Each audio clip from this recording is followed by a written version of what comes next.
Bisnis prostitusi yang belakangan merebak turut menyeret para anggota DPR sebagai pelanggan setia.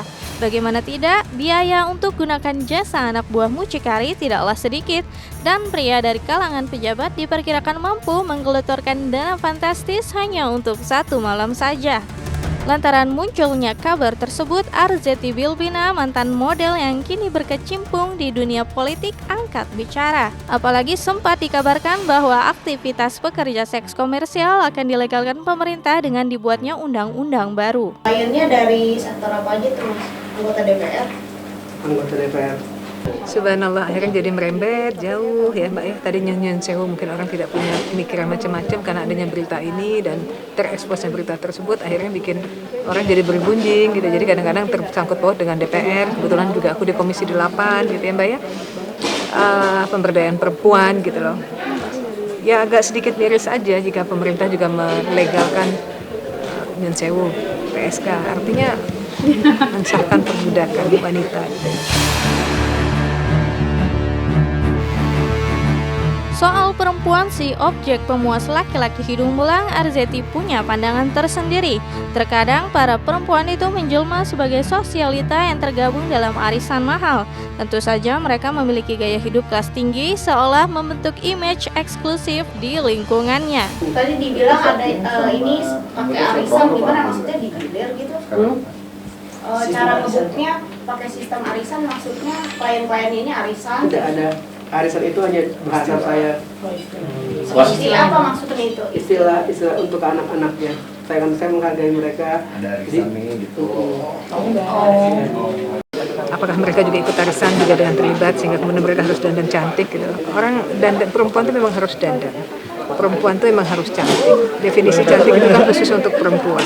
Jadi buat aku sah kalau perempuan ingin tampil cantik. Tapi cantiknya bukan harus dia glamor, bukan harus dia rumah, bukan harus dia ikut arisan.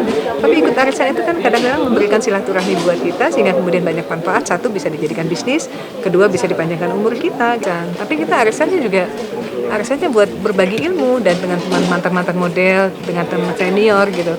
Arisan kita banyak, tapi arisannya nggak dipakai untuk luar negeri Mbak. Pure yang memang kita arisan itu niatnya ada untuk silaturahmi.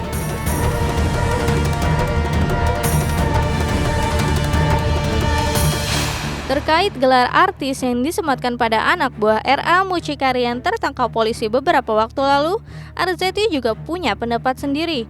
Dalam lingkungan Arzetti tidak ada artis yang menjajakan tubuhnya demi uang.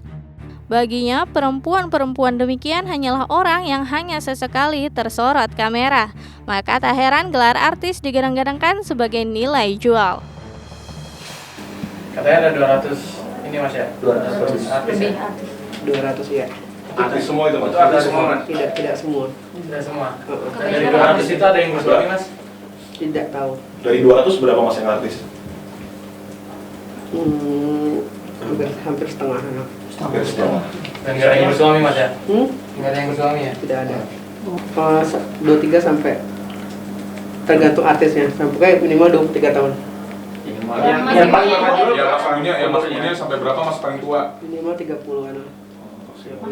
Nyun sewu ya Mbak ya, kalau kembali lagi ke pekerjaan kita sebagai seorang entertain, pekerja seni, artis, selebriti yang orang mengatakan itu dengan adanya berita seperti ini di kita sendiri juga karena mereka bukan di dalam lingkungan kita. Jadi buat kita mereka bukan sebagai seorang pekerja seni atau entertainment gitu loh. Mungkin mereka baru sekali tampil di TV, insya Allah nyun sewu mohon maaf gitu ya. Kemudian orang mencapkan dirinya selebriti. Karena memang kadang-kadang faktor selebriti itu menjadikan poin tersendiri buat seseorang sehingga menambahkan nilai lebih bagi dia gitu. Harga jualnya mungkin naik gitu ya kita nggak tahu. Tapi kalau kami sendiri sebagai pekerja seni total bekerja ya begitu.